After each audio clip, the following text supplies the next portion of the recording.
मर्जी, अगर कोई व्यक्ति हमारे सीधेपन का फायदा उठाकर हमारे साथ छल कपट करता है या विश्वासघात करता है तो उसे क्या हमें अपने जीवन से त्याग देना चाहिए? नहीं, इस परिस्थिति में खुद को कैसे प्रसन्न रखें? देखो, भगवान के परम भागवत अवतारी पुरुष धर्मराज युधिष्ठिर, भीम, अर्जुन, नकुल, सहदेव अपने बाहुबल से इंद्रप्रस्थ की स्थापना की और पूरे विश्व को परास्त करके सम्राट बने, और शकुनी ने पासे में सब गायब कर दिया।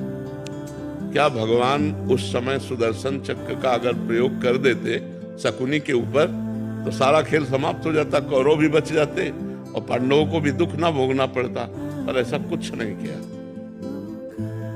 शकुनी ने 12 वर्ष का वनवास और 1 वर्ष का अज्ञातवास पांडवों को निश्चित किया, और ऐसे महावीरों को, ऐसे अवतारी पुरुषों को भारी कष्ट भोगना पड़ा छल के कारण।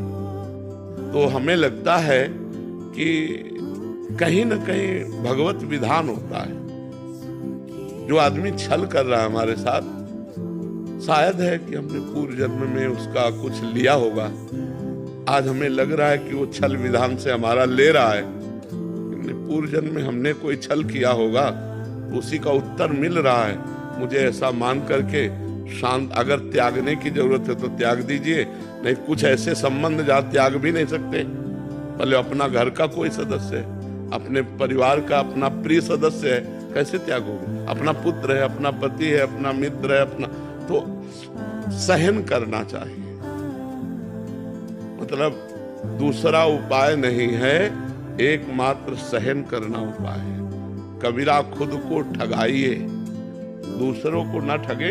अगर हमको कोई ठग रहा है तो वो देख रहा है, छोड़ दो उसके ऊपर, जाओ भैया जाओ। जब वो मालिक हमारी तरफ देखेगा तो निहाल कर देगा, जब उसकी तरफ देखेगा तो बेहाल कर देगा।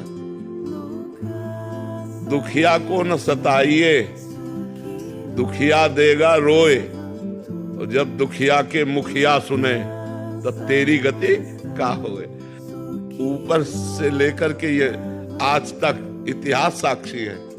ये छल, ये कपट, ये व्यवस्था पहले से चली आ रही है, बड़े बड़ों के साथ। वही तो कह रहा हूं, धर्मराज है भाई। हम लोग तो धर्म से चलेंगे, वो तो धर्मराज है। और छल से मारा कि 12 वर्ष का वनवास, 1 वर्ष का अज्ञातवास। ऐसे महापुरुषों को भी चाहते तो 1 मिनट में शकुनी को निपटा सकते थे भीम। 1 मिनट में केवल गला पकड़ के दबा दे तो जान से मर जाता। लेकिन सबकी जड़ शकुनी था, और उसका कहीं बाल बांका भी नहीं किया, और बहुत कष्ट भोगा, बहुत कष्ट भोगा इन महापुरुषों ने। मंथरा ने तो कैकेयी के कान भरे।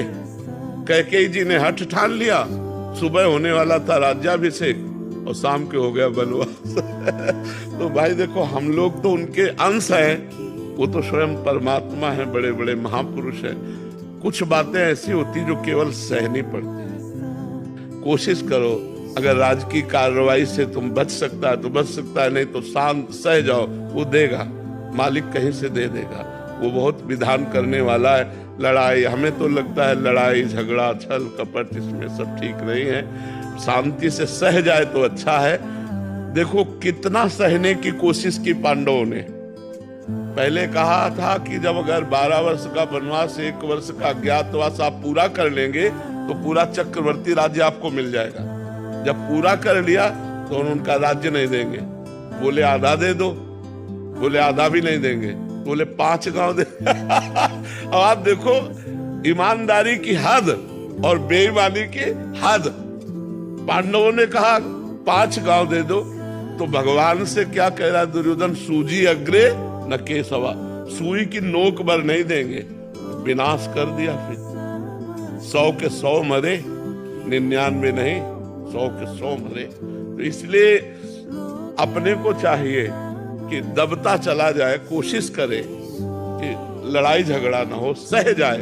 और जब ऊपर जो बैठा हुआ सबके देख रहा है, वो जब देख लेगा ना, और वो जब न्याय करेगा तो विध्वंस हो जाएगा सामने वाला।